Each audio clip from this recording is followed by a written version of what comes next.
Santmat channel को subscribe करें, साथ ही घंटी को दबाकर ऑल नोटिफिकेशन सेलेक्ट करें।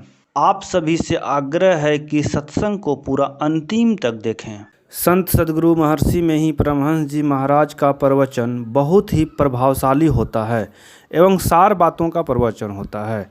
आप लोग गुरु महाराज के प्रवचन को मन से सुने एवं अंतिम तक सुने एवं सत्संग का लाभ उठावें। मुझे उम्मीद है गुरु महाराज का प्रवचन सुनते सुनते आप लोगों में भक्ति भाव बहुत प्रबल होगा एवं बहुत लाभ होगा। श्री सद्गुरु महाराज की जय। महर्षि में ही सत्संग सुधा सागर, प्रवचन नंबर 44।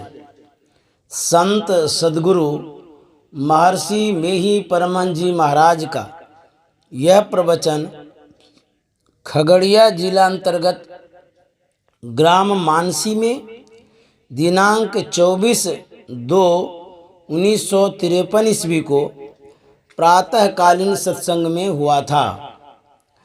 आत्मा को जानना सच्चा ज्ञान है। बंदो गुरुपद कंज, कृपा सिंधु नर रूप हरि, महामोहतम पुंज, जासु बचन रवि कर निकर। प्यारे सज्जनों, बहुत पहले यहाँ संस्कृत का अत्यधिक प्रचार था। प्रायः सब संस्कृत में बोलते थे। उस समय ऋषियों तथा मुनियों ने जो समय समय पर प्रवचन कहे, उन्हीं के सदुपदेशों को उपनिषद कहते हैं। कुछ काल पहले अपने देश में संकुचित विचार भी था। लोग सर्वसाधारण को यह उपनिषद ज्ञान नहीं बताते थे, इसलिए इसका विशेष प्रचार नहीं हुआ। योग शिखोपनिषद में शिव और ब्रह्मा का संवाद है। ब्रह्मा ने शिव जी से पूछा, कोई योग और कोई ज्ञान को मोक्ष प्राप्ति के लिए बतलाते हैं, आपका क्या मत है? इस पर शिव जी ने उत्तर दिया, ज्ञानहीन योग और योगहीन ज्ञान मोक्ष कर्म में समर्थ नहीं होता। इसलिए मुमुक्षु को ज्ञान और योग दोनों का दृढ़ता के साथ अभ्यास करना चाहिए। मोक्ष का अर्थ है बंधन से छूट जाना।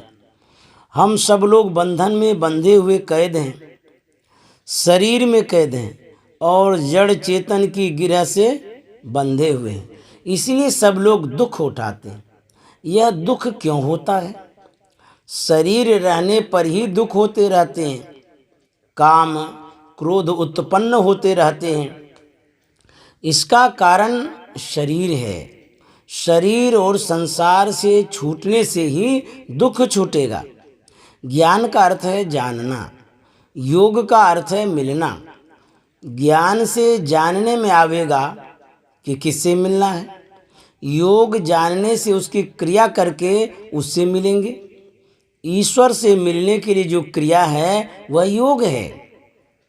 जप ध्यान सरल योग का अभ्यास है। सत्संग करना ज्ञान का अभ्यास करना है। शरीर और आत्मा को जानना ज्ञान है। लिखा पढ़ा आदमी पुस्तक पढ़ता है तो उससे उसको ज्ञान होता है, किंतु किसी विशेषज्ञ के पास जाकर सुनने से विशेष ज्ञान होता है। अक्षर और मात्रा को पढ़ने से पुस्तक पढ़ लेते हैं, किंतु उसका अर्थ ठीक ठीक नहीं समझ सकते। ठीक ठीक समझने पढ़ने के लिए ही लोग कॉलेज और विद्यालयों में जाते हैं। इसीलिए पढ़े लिखे लोगों को चाहिए कि जहाँ कहीं कोई विशेषज्ञ हों, उनके पास जाकर सुनें और सीखें। यह जानकर ज्ञान और योग दोनों का अभ्यास अत्यंत आवश्यक है। बहुतों का ख्याल है कि थोड़ा जप ध्यान करते हैं, मरने पर मुक्ति हो जाएगी, किंतु उपनिषदकार ने बताया कि मरने पर जो मुक्ति होती है वह मुक्ति नहीं है। जब तुम जीवन में मुक्ति प्राप्त करो और तुम्हें परमात्मा स्वरूप की प्रत्यक्षता हो, तब तुम मरने पर मुक्त ही हो। जीवन मुक्त सो मुक्ता हो। जब लग जीवन मुक्ता नहीं, तब लग दुख सुख भोगता हो। देह संग नहीं हो भय मुक्ता, मोए मुक्ति कह होई हो। जल प्यासा जैसे नर कोई, सपने मरे प्यासा हो। जीवन मुक्त सो मुक्ता हो। संत कबीर साहब। जीवत छूटे दे गुण, जीवत मुक्ता होई। जीवत काटे कर्म सब, मुक्ति कहावे सोई। जीवत जगपति को मिले, जीवत आत्म राम। जीवत दर्शन देखिए, दादू मन विश्राम। जीवत मेला ना भया, जीवत परस न होई। जीवत जगपति ना मिले, दादू बूढ़े सोई। मुआ पीछे मुक्ति बतावे, मुआ पीछे मेला। मुआ पीछे अमर भय पद, दादू भूले गहिला। दादू दयाल जी महाराज। सुनि समझहि जन मुदित मन, मज्जहि अति अनुराग। लहई चारि फल यछत तनु, साधु समाज प्रयाग। गोस्वामी तुलसीदास जी। फिर इस योग सिखोपनिषद में कहा गया है कि मरते समय जैसी भावना रहेगी, उसी के अनुकूल शरीर होगा। यदि मरने के समय पाश्विक भावना हो तो बड़ा बुरा होगा। इसलिए सचेत रहो कि मरने के समय यह बुरी भावना न आने पावे। जिस आदमी की जागृत अवस्था के काल में जिस ओर विशेष ख्याल लगा रहता है, स्वप्न में भी वही वह देखता है। उसी प्रकार जीवन काल में जैसी भावना बारंबार होती रहेगी, मरने के समय भी वैसी ही भावना होगी। इसलिए जीवन काल में अच्छी भावना रखो, जिससे कि मरने के समय भी अच्छी भावना हो। श्रीमद् भगवद गीता में लिखा है, कविं पुराण मनसा सितार, मनोर्णीयां समनुस्मरेद्यः। सर्वस्य धातारमचिन्त्य रूप, मादित्यवर्णं तमसः परस्तात्। प्रयाण काले मनसा चलेन, भक्त्या युक्तो योग बलेन चैव। भ्रुवोर्मध्ये प्राणमावेश्य सम्यक्, सतं परम पुरुषमुपैति दिव्यम। गीता अध्याय 8, 9, 10। अर्थात जो मनुष्य मृत्यु के समय अचल मन से, भक्ति से सराबोर होकर और योग बल से भ्रिकुटी के बीच में अच्छी तरह प्राण को स्थापित करके सर्वज्ञ, पुरातन, नियंता, सूक्ष्मतम, सबके पालनहार, अचिंत्य, सूर्य के समान तेजस्वी, अंधकार से पर स्वरूप का ठीक स्मरण करता है, वह दिव्य परम पुरुष को पाता है। जीवन भर अपना कुछ पूजा पाठ करो, यदि उससे दर्शन नहीं हो या किसी प्रकार का प्रत्यक्ष अनुभव नहीं हो जाए तो संतोष नहीं होता। संतों की युक्ति है, जिसके अनुकूल साधन भजन करने से ऐसा होता है। जैसे ठाकुर बाड़ी में कोई जाए और ठाकुर जी को नहीं देखे तो कहना चाहिए कि उसको देखने की आँख नहीं है। उसी प्रकार जिससे परमात्मा का कुछ चिन्ह देखने में आता है, वह दृष्टि सबको है, किंतु उससे काम लेने के लिए, देखने के लिए लोग नहीं जानते। जानकर भी कितने साधन नहीं करते। यदि साधना किया जाए तो प्रत्यक्ष हो जाए। जिनको दर्शन हुआ वे कहते हैं आपका शरीर शिवालय है, इसमें शिवलिंग की स्थापना है। बाहर में प्रस्तर का शिवलिंग बनाकर पूजते हैं। आपके अंदर बनी हुई प्रतिमा या शिवलिंग प्राकृतिक है, वह बना हुआ ही है, बनाने की जरूरत नहीं। वह नाद रूप है, शब्द रूप शिवलिंग है। शिवलिंग के नीचे जलधरी रहती है, उसी प्रकार उस नाद के नीचे बिंदु है। शिवलिंग नाद है और बिंदु शक्ति चिन्ह रूप जलधरी है। जो साधन करे उसको ये अपने अंदर में प्रत्यक्ष होंगे। जो अच्छी तरह कोशिश करे तो अवश्य देखेगा।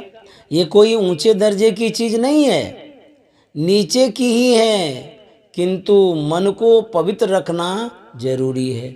जिसका मन पवित्र नहीं है वह उसे देख नहीं सकता। नाद का अर्थ है शब्द और बिंदु का अर्थ है छोटे से छोटा चिन्ह, जिसमें परिमाण नहीं केवल स्थान है, वह बिंदु है। बाहर में ऐसा चिन्ह नहीं हो सकता जो आँख से देख सकते हो। कोई भी आकार या दृश्य बिंदु के बिना बन नहीं सकता। कोई चित्र बनाओ, पेंसिल रखने से जो पहले चिन्ह उदय होगा वही बिंदु होगा। फिर उसी को बढ़ाकर लंबाई चौड़ाई बनाकर आकार बनाते हैं। इसलिए बिना बिंदु के कोई आकार नहीं बन सकता। असली बिंदु को कोई यौगिक दृष्टि से देख सकता है, उसके लिए किसी पेंसिल व कलम की जरूरत नहीं।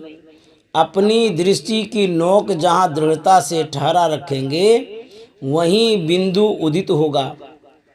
बिंदु जलधरी है, जलधरी पर शिवलिंग खड़ा रहता है।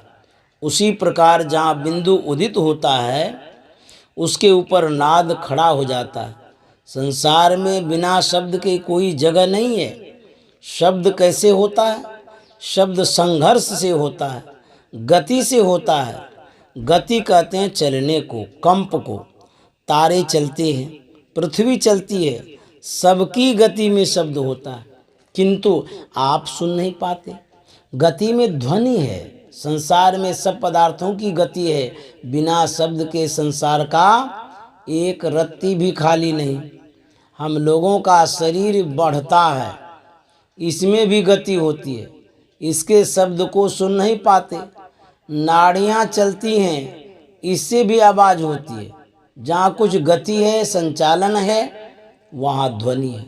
संसार गतिशील है, इसीलिए संसार शब्द से बड़ा है। आपके शरीर में भी शब्द है। स्थूल शब्द को डॉक्टर लोग कान में यंत्र लगाकर सुनते हैं, किंतु बारीक शब्द को नहीं सुन सकते। बारीक शब्द तब सुन सकते हैं जब आप बिंदु को प्राप्त कर लें। बिंदु को प्राप्त करने वाला उस सूक्ष्म शब्द को सुन सकता है। वह शब्द शिवरूप है। शिव का अर्थ है कल्याणकारी। उसको जो प्रत्यक्ष करता है उसका कल्याण होता है। बिंदु में जो अपने मन को समेटता है, दृष्टि को समेट कर देखता है, तो उसमें शक्ति आ जाती है। फैलाव में शक्ति घटती है, सिमटाव में शक्ति बढ़ती है। जिसकी दृष्टि सिमट गई है उसकी शक्ति बढ़ जाती है। रूप या दृश्य का बनना बिना बिंदु के नहीं होता, इसलिए सब दृश्य का बीज बिंदु है। किसी आकार और दृश्य का आरंभ एक बिंदु से होता है और उसका अंत एक बिंदु पर ही होता है। दृश्य जगत का बीज बिंदु है और अदृश्य जगत का बीज शब्द है।